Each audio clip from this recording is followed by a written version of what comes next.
sustentam a doutrina de nicolaítas, a qual eu odeio. Arrepende-se, senão virei a ti rapidamente e lutarei contra eles com a espada da minha boca. Aquele que tem ouvidos, ouça o que o Espírito diz às igrejas. Ao que vencer, eu darei de comer do maná escondido, e lhe darei uma pedra branca, e escrito na pedra um novo nome, que nenhum homem conhece, senão aquele que recebe. Curve a sua cabeça uma vez mais, vamos orar. Espírito Santo de Deus, aí está a tua palavra, Senhor. Senhor, o que eu te peço nessa noite fala aos nossos corações poderosamente, Senhor. Prepara, Senhor, os nossos corações como terra fértil para receber a boa semente da tua palavra, Senhor. Ministra em nossos corações, repreende o ladrão da semente, joga por terra toda falta de ligação e tudo aquilo que quer impedir os teus filhos de receber a boa porção da tua palavra nessa noite. Manifesta o teu poder, derrama da tua graça e do teu poder sobre nós nessa noite, Senhor. É o que te pedimos e te agradecemos por tudo. E quem acredita senta glorificando e aplaudindo a palavra de Deus. Aleluia. Glória a Deus, irmãos. Essa carta, ou a carta que Jesus dá por intermédio do apóstolo João, eu não vou adentrar no conceito, na história do Apocalipse, no contexto histórico, porque eu creio que a maioria já conhece que a carta do Apocalipse, ou que o livro do Apocalipse, melhor dizendo, ela foi escrita pelo apóstolo João por revelação do Espírito Santo enquanto ele estava preso na ilha de Patmos. Todos nós sabemos disso.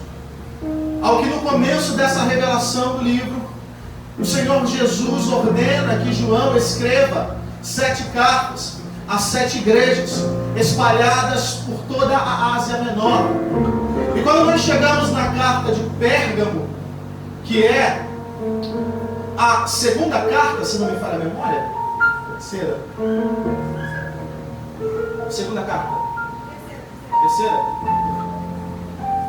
o Jesus, ele vai direcionar para essa igreja de uma forma um tanto quanto pesada, parece a primeira impressão, mas é porque o lugar, e a própria carta, como nós lemos, já diz, o lugar onde Pérgamo ficava era um lugar pesado.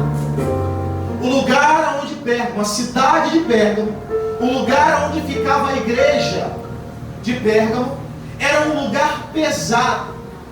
O lugar era tão pesado que Jesus vai chegar a dizer que o lugar onde eles habitam é o lugar onde está o trono de Satanás. O lugar onde eles habitam é o lugar onde Satanás habita.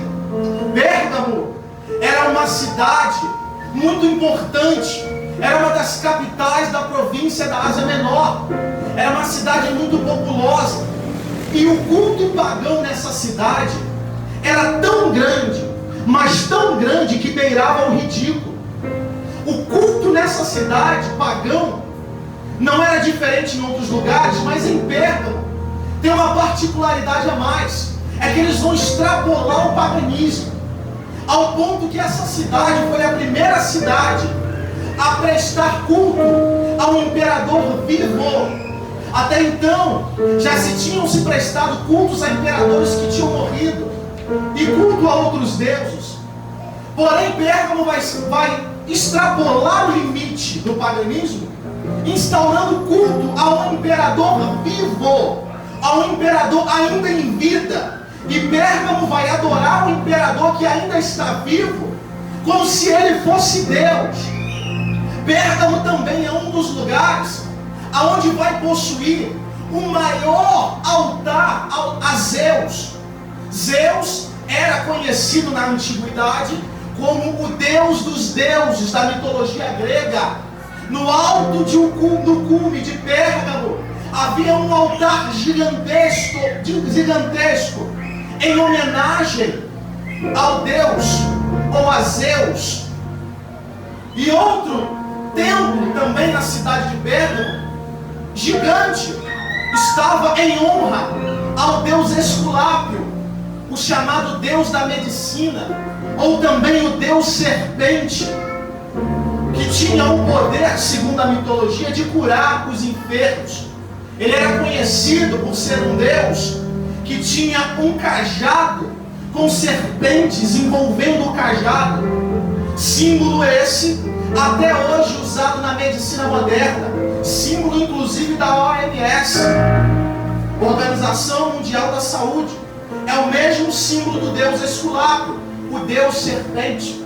Daí a gente pode entender que Jesus, na minha opinião, ele pode estar fazendo referência ao trono de Satanás a duas possibilidades.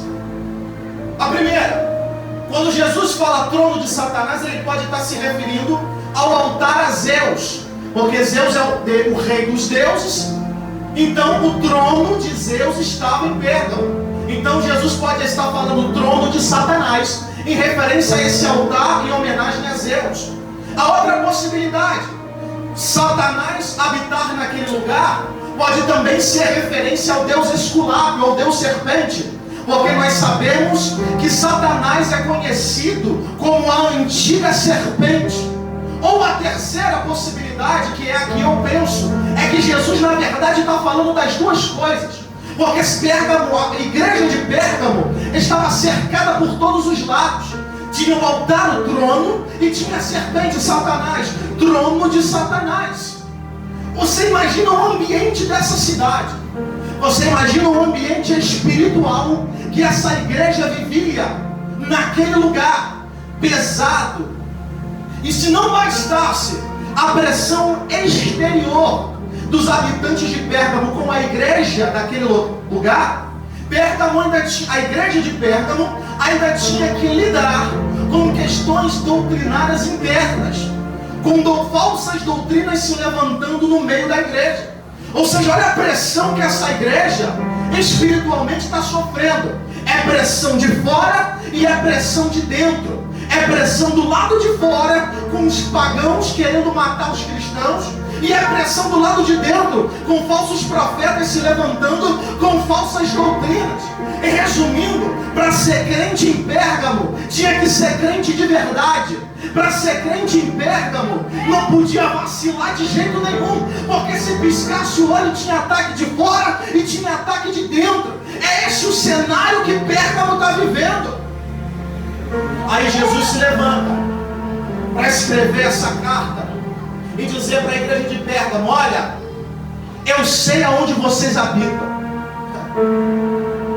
Quando Jesus diz isso, Jesus está deixando bem claro: eu sei, eu olho, eu observo, não obstante a luta, não obstante a dificuldade, não obstante a pressão que vocês estão vivendo, ei, eu sei, eu estou vendo, eu estou observando, eu estou olhando tudo, eu estou vendo quem é quem dentro da igreja, eu estou vendo quem é fiel, eu estou olhando para os infiéis, eu estou olhando para quem está se levantando com falsa doutrina. Eu sei o lugar que você vive, não é fácil viver onde você vive, eu sei da tua dificuldade, eu sei da tua dor, do teu sofrimento e do esforço que tem gente fazendo para permanecer fiel, independente das lutas e das adversidades. Jesus tem um recado para alguém nessa noite: fica tranquilo, sabe por quê? Eu sei, eu estou vendo, eu observo e eu estou olhando tudo. Aleluia! Eu sinto a presença dele aqui. Glória a Deus. Jesus está vendo e ele diz: eu sei que o lugar que você habita é o trono de Satanás. Irmãos, é pesado. É pesado Jesus dizer isso, porque o que Jesus está dizendo é que o ambiente em que Pérgamo vive é um ambiente entregue ao pecado, entregue ao paganismo, entregue às coisas erradas. E essa igreja está lá no meio desse ambiente. está lá. Ela não deixa de ser igreja porque está no meio de um lugar que é o trono de Satanás. Existe nesse lugar o trono de Satanás, mas existe lá uma igreja. Jesus tem questões para resolver com essa igreja, mas Jesus está dizendo, tem o trono de Satanás, mas aí eu reconheço que tem uma igreja fiel, igreja que não se curvou, igreja que não se dobrou ao diabo, igreja que permanece de pé. Ei, sabe por quê? Porque o ambiente pode até não parecer favorável, mas aonde a igreja está, ainda que Satanás esteja reinando, ah, meu Deus, ele tem que bater em retirada, porque a igreja faz a diferença. Oh, meu Deus. Aleluia! Entenda uma coisa, querido, você faz a diferença onde você está. Na escola bíblica hoje nós aprendemos que a igreja não sou eu, tá? A igreja não é um indivíduo próprio. Eu e você, sozinhos, somos membros do corpo. O corpo é a unidade dos membros. O membro, a igreja é o todo. E nós somos membros, como Paulo vai dizer, uns dos outros, que constituem o corpo de Cristo, cujo Cristo é o cabeça desse corpo. Então a igreja não sou eu sozinho, mas você como membro e faz parte desse corpo. Aonde você está, a presença está contigo. E se a presença está contigo, não importa o ambiente que você está e que você vive, o importante é você fazer a diferença aonde você estiver. Mas o meu trabalho é o trono de Satanás. A presença está contigo lá, fica tranquilo, vai fazer a diferença. A minha escola está entregue ao pecado. Ei, jovem, fica tranquilo, a presença está contigo lá, então você vai fazer a diferença aonde você estiver. Seja luz, seja sal, e comece a cumprir o seu papel de igreja. Só que a gente tem que entender que Satanás não vai desistir fácil não, tá? Eu estava lá embaixo ligado e eu ouvi a palavra do pastor. E o pastor disse: se te mostrares frouxo no dia da angústia, a sua força será o quê? Pequena. A igreja de Pérgamo vivia em um lugar onde Satanás reinava. E Satanás não desiste facilmente. Satanás jamais vai desistir com facilidade de tentar te derrubar. Porque o que Jesus vai dizer para a igreja de Pérgamo? Olha, eu conheço o lugar que você mora, eu sei que o ambiente que você vive é o trono de Satanás, o lugar é pesado. Só que aí Jesus vai dizer, no verso 13, olha só, eu conheço as tuas obras e onde tu habitas, né? E que não negaste o meu nome, mesmo nos dias de Antipas. Verso 13, quem foi Antipas? Provavelmente foi um dos líderes ou bispo da igreja de Pérgamo. E ele foi morto. Mataram Antipas por não negar o nome de Jesus. E o interessante é que talvez Satanás pensou: se eu mato o líder, o rebanho se desfaz. Só que Jesus vai dizer: vocês permaneceram retendo o meu nome, mesmo depois que Antipas foi morto no meio de vocês. Antipas foi morto por não negar o meu nome. Jesus vai dizer: Antipas foi minha fiel testemunha, o meu mártir fiel. E mesmo depois da morte de um líder, vocês permaneceram de pé e não negaram o meu nome. O que me chama a atenção é que Antipas, mesmo morto, vai fazer a diferença com o seu exemplo para a igreja. Por quê? Porque o exemplo arrasta. Quando Antipas não nega o nome, e quando Antipas morre por causa do nome de Jesus, quem está olhando para a atitude de Antipas está dizendo: se Antipas não parou nem por causa da morte, nós também não podemos de maneira nenhuma deixar parar por causa de ameaças de morte. Ou seja, o que a igreja de Pérgamo está dizendo é: ainda que te matem o nosso líder, o exemplo dele vai falar mais alto. Se Antipas não parou nem por causa da morte, eu também não vou parar, porque Satanás não vai conseguir prevalecer. Entenda uma coisa, querido: o seu exemplo vai arrastar uma multidão. a sua vida, o seu testemunho tem o poder de se tornar exemplo para outros. Antipas foi exemplo para a igreja, de modo que a igreja não negou o nome de Jesus, ainda que Antipas, seu líder, tenha morrido. Satanás não conseguiu. Entenda isso. Satanás não conseguiu o que ele queria, que é parar a igreja. Só que já que ele não consegue, aí Jesus vai entrar numa questão difícil, porque ele vai dizer: olha, apesar de tudo isso, apesar de não negarem o meu nome, apesar de conservarem o meu nome, apesar do ambiente ser complicado e vocês permanecerem de pé, tem coisas que eu tenho contra vocês. E aí ele vai dizer a partir do verso 14: porque tem aí no meio da igreja os que sustentam a doutrina de Balaão. E mais à frente Jesus vai dizer: e também os que sustentam a doutrina dos Nicolaitas. Os Nicolaitas nós não sabemos direito quem é, porque a Bíblia faz pouca referência. O que se sabe mais ou menos é que a doutrina dos Nicolaitas é parecida com a doutrina de Balaão. A doutrina de Balaão nós sabemos muito bem o que é, e Jesus inclusive dá referência do que é. Porque para quem se lembra, quem é bom de Bíblia, ele vai se lembrar que lá no livro de Números, quando Israel estava no deserto, Israel estava avançando em direção a Canaã, um rei chamado Balaque, rei dos Moabitas, vai ficar com medo do avanço da igreja, do avanço de Israel. E aí esse rei, com medo do avanço de Israel, porque nenhum dos inimigos conseguiu suportar Israel, esse rei com medo, rei Balaque, ele vai contratar um profeta chamado Balaão para profetizar, Lucas, contra Israel. Isso está lá em Números a partir do capítulo 22. Em casa você lê com calma. Então, Balaque, com medo do avanço de Israel, ele vai chamar um profeta para profetizar maldição contra Israel.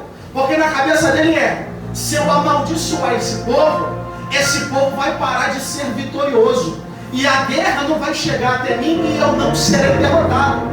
A princípio Balaão não quer ir, mas ele vai, porque prometem para Balaão um caminhão de riquezas. Profeta que vai atrás de dinheiro, né? E quando Balaão chega, ele tenta profetizar, por várias vezes ele vai tentar profetizar, e todas as vezes que ele vai proferir a palavra de maldição, ao invés de proferir maldição, o que Balaão vai fazer? Ele vai abençoar Israel. E Balaque vai começar a ficar irritado, vai dizer: rapaz, eu te contratei, eu te paguei para profetizar maldição. Aí Balaão vai dizer: rapaz, é impossível amaldiçoar aquilo que Deus abençoou. Eu vou repetir isso aqui de novo. Esse povo está sob a proteção dele. Não adianta dizer que vai dar errado, porque o Todo-Poderoso já determinou que vai dar certo. É impossível amaldiçoar aquilo que Deus abençoou. Eu sinto a presença de Deus aqui. Entenda isso, querido. Satanás pode até lançar, meu Deus, ou lançar palavra de maldição, mas fica tranquilo, porque a última palavra ainda é do Todo-Poderoso. E se ele já determinou a vitória, meu Deus, Satanás pode bater o queixo pra lá, porque querendo ele ou não, você vai chegar em Canaã. Aleluia. Glória a Deus. Aleluia. Aí Balaão tentou profetizar. Essa é a doutrina de Balaão. Uma parte. Como ele não conseguiu amaldiçoar, porque ele vai dizer: eu não acho em Israel culpa alguma para que eles sejam amaldiçoados.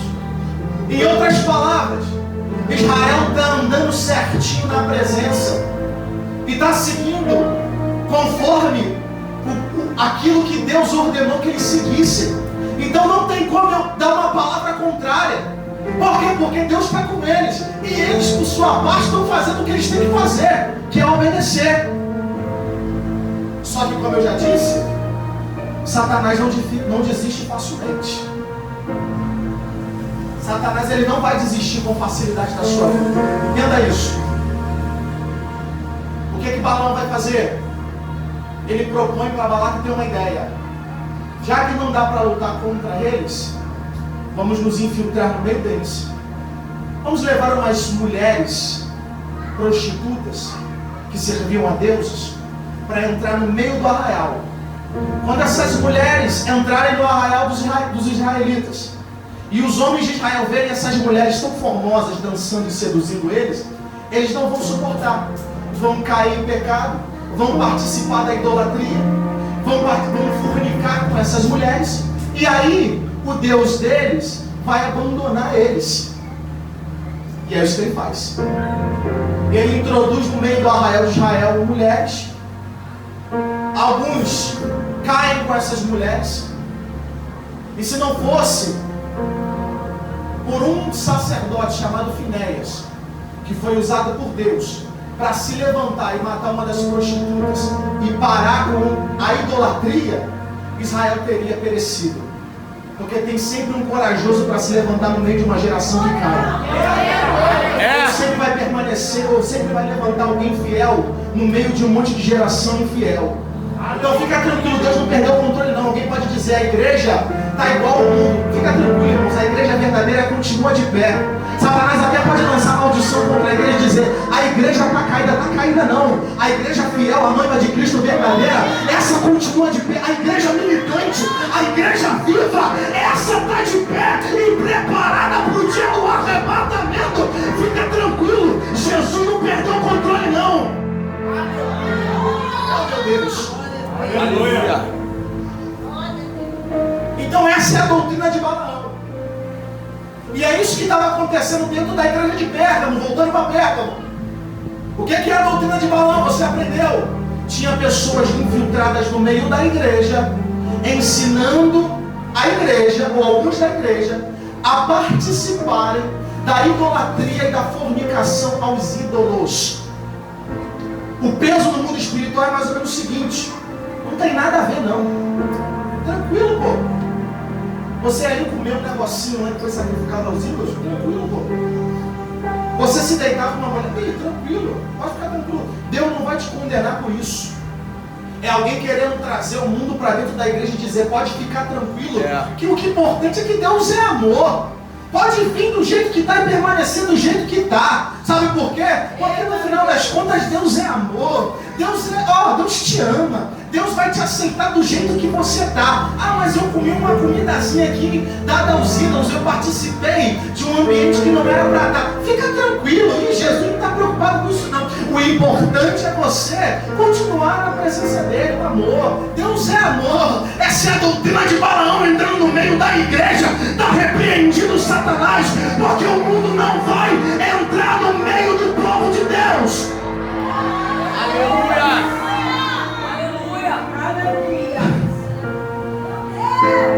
A minha Bíblia ainda diz que trevas não têm comunhão com luz.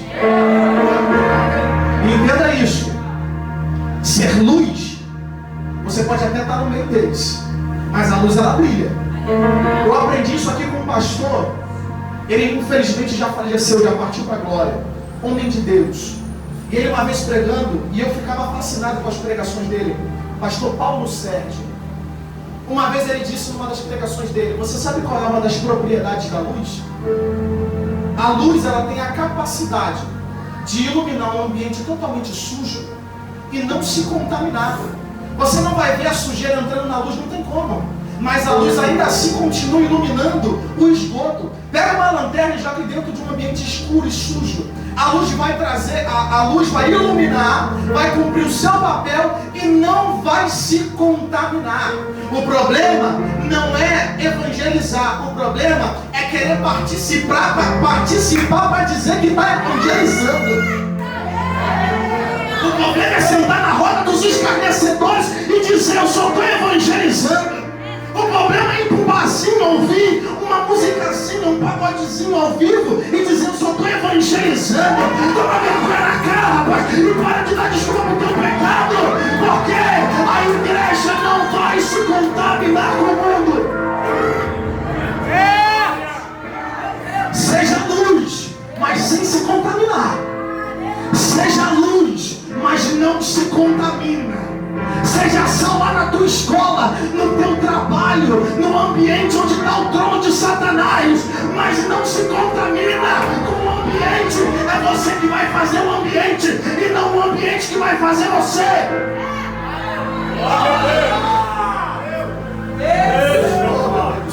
Aleluia! Aí Pérgamo tinha os da doutrina de Balaão, querendo introduzir no meio da igreja a idolatria e a fornicação. Só que Jesus vai dizer: olha, vocês até suportaram algumas lutas, agora o problema é que vocês estão permitindo no meio da igreja. Jesus não está dizendo que todo mundo dentro da igreja estava errado. Jesus estava dizendo que o problema é que tem gente sustentando isso aí dentro. Você está entendendo isso? Jesus está dizendo: o problema é que está entrando no meio da igreja. Eu não estou falando de igreja local, não estou falando de igreja de um modo geral, tá? E tem gente sustentando isso. E se não se arrepender, em breve eu virei, porque tem gente que acha, ou até mesmo Satanás acha que está passando despercebido. Só que Jesus está dizendo: vai chegar a hora, vai chegar o tempo em que, se você não se arrepender, eu vou vir. E eu mesmo vou batalhar e vou arrancar. E eu mesmo vou tirar. E está chegando o momento de Deus, Jeová, começar a passar a espada, para poder ver quem é e quem não é. Porque a verdade é que está chegando a hora em que os verdadeiros vão começar a se manifestar. E nós vamos começar a ver quem é quem de verdade. Porque já está acontecendo. Ideologicamente, nós estamos vivendo uma guerra. Nós não estamos vivendo uma guerra física ainda. Essa guerra está acontecendo no Oriente Médio, mas no Brasil está acontecendo uma guerra ideológica. Eu já falei isso aqui em outras pregações, mas repito quantas vezes for necessário. E está chegando a hora em que a igreja não vai poder mais ficar em cima do muro, ou negligente, ou cinzenta. Isso aqui eu não me meto. Ou a igreja vai começar a se posicionar, e quem é quem vai começar a aparecer. Porque Jeová vai começar a mostrar no meio do povo de Deus quem é quem. As máscaras vão começar a cair, e Jeová vai começar a separar o povo dele para preparar para o arrebatamento. Ou ainda tem gente achando que não está perto da volta de Jesus. Se não está, fica tranquilo, você vai ficar. Mas eu quero subir, eu sou o primeiro. Quem vai subir também? Quem quer subir? Então fica ligado.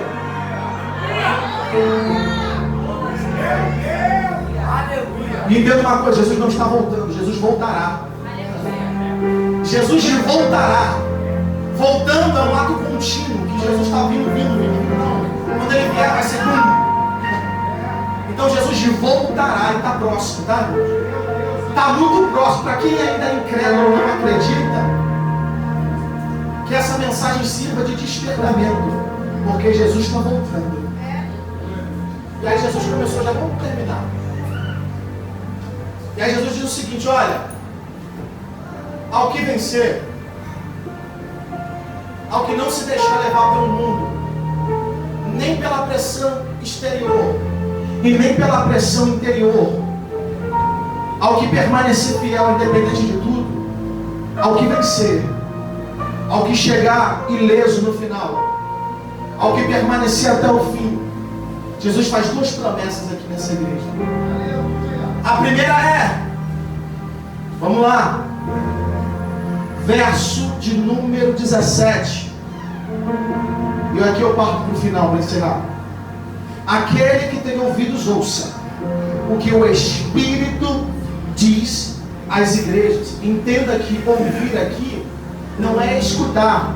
Ouvir é obedecer. Ouvir na Bíblia não é escutar. Ouvir o som, simplesmente. Ouvir tem uma conotação de ouvir, entender, assimilar e praticar. Então, quando Jesus diz que tem ouvidos, aquele que tem ouvidos, ouça o que o Espírito diz às igrejas.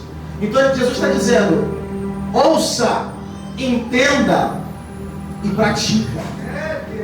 E aí ele diz: olha, o que vencer, o que ouviu, o que entendeu e o que está praticando, o que vencer, primeira promessa: darei de comer do maná escondido. É o que está escrito: ao que vencer, eu darei de comer do maná escondido. Eu não tenho como, na escola bíblica, quando eu der aula sobre isso, eu vou explicar de maneira mais ampla. Mas eu vou fazer um breve resumo. o maná escondido faz referência ao maná que foi posto na Arca da Aliança lá no Antigo Testamento. Para quem sabe de Bíblia e lembra, vai lembrar e vai entender que quando Deus mandou fazer a Arca da Aliança, que era o símbolo da presença de Deus lá no Antigo Testamento, o Senhor vai mandar colocar 3 elementos. O primeiro, a vara de Arão, que floresceu. Segundo, as tábuas da lei, que foram escritas, né? A segunda, porque a primeira Deus quebrou, Moisés quebrou. E o maná escondido, o maná que caía do céu todos os dias para o povo. O Senhor mandou que se colocasse uma porção seca do maná dentro de um pote de ouro e colocasse dentro da arca.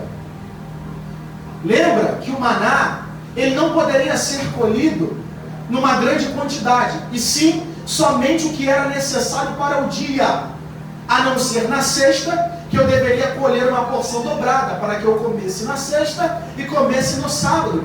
Fora isso, na segunda, colhe para a segunda para comer na segunda. Se colhesse para o dia seguinte, no dia seguinte o maná estava o quê? Estragado. Só que o maná escondido, o livro de Êxodo vai dizer que esse maná serviria de testemunho, Lucas, para todas as gerações de Israel, do tempo em que Deus sustentou o seu povo com alimento no deserto.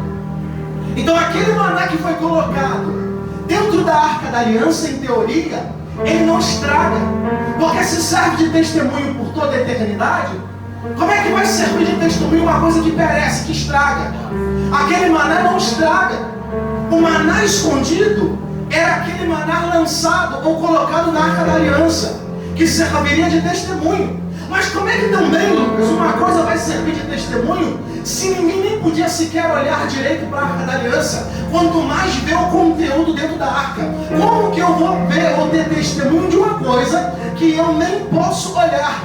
Aí é que está o mistério. Por quê? Porque o maná escondido, ele faz referência para quem? Para Jesus. Porque Cristo, ele vai dizer que ele é o pão vivo, ou o maná vivo, que desceu do céu. E eu vou mais profundo, porque lá em Colossenses capítulo 1, verso 26 e 27, Paulo vai dizer que o mistério que esteve oculto em todas as gerações foi revelado a nós, a conhecer a glória desta dádiva, que é Cristo em nós, esperança da glória. Ou seja, Cristo é o maná escondido que estava oculto e que foi revelado e que traz de vida para quem comer. Aleluia! Ao que vencer, eu darei o alimento necessário para te dar vida eterna. É isso que Jesus está dizendo com essa promessa. Maná escondido é quem permanecer até o final vai receber o alimento que vai trazer vida eterna. E para encerrar, a última promessa de Jesus é: além disso, darei uma pedra branca e com um nome escrito. E esse nome ninguém vai saber o que está escrito nele, a não ser quem recebe a pedra. Aí é que está. Porque eu fui pesquisar a referência de pedra branca e há várias coisas falando a respeito, mas eu só encontrei uma que tem base e fundamento verdadeiro. A pedra branca, ela é uma referência de Jesus a algo que era dado para os vencedores das corridas romanas. E quando alguém vencia uma corrida romana e chegasse até o final, ele recebia uma pedra branca. E essa pedra branca serviria de um convite que só poderia entrar quem tivesse acesso por essa pedra branca a um banquete preparado. Então quem recebia a pedra branca, em teoria, após de vencer a corrida, ele tinha acesso ao passe liberado para entrar num banquete preparado para o vencedor. Eu vou repetir isso aqui de novo. Sabe por quê, querido? Porque nessa corrida espiritual não vence quem chega primeiro, mas vence quem vai até o fim. É Jesus dizendo: o que vencer vai receber uma pedra branca que vai dar acesso liberado para onde? Para o banquete, para as bodas celestiais. Eu não senti prazer de aqui. Sabe por quê, querido? Porque chegou a hora de Jesus dizer para você: fica na torre, porque o que vencer vai entrar. O que vencer vai entrar. O que vencer vai entrar. O que vencer vai entrar.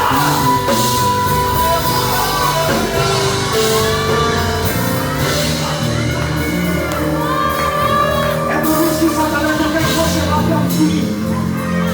É por isso que Satanás quer te parar. Sabe por quê? Porque ele não quer que você chegue até o final. Satanás quer que você nade e morra na praia. E é por isso que ele não desiste. E não vai desistir facilmente. Guarda isso no seu coração na noite deste dia. Satanás não vai desistir facilmente da sua vida. Então começa a colocar a casa em ordem, entrar em vigilância, porque quem não tiver ligado vai ficar de fora do banquete.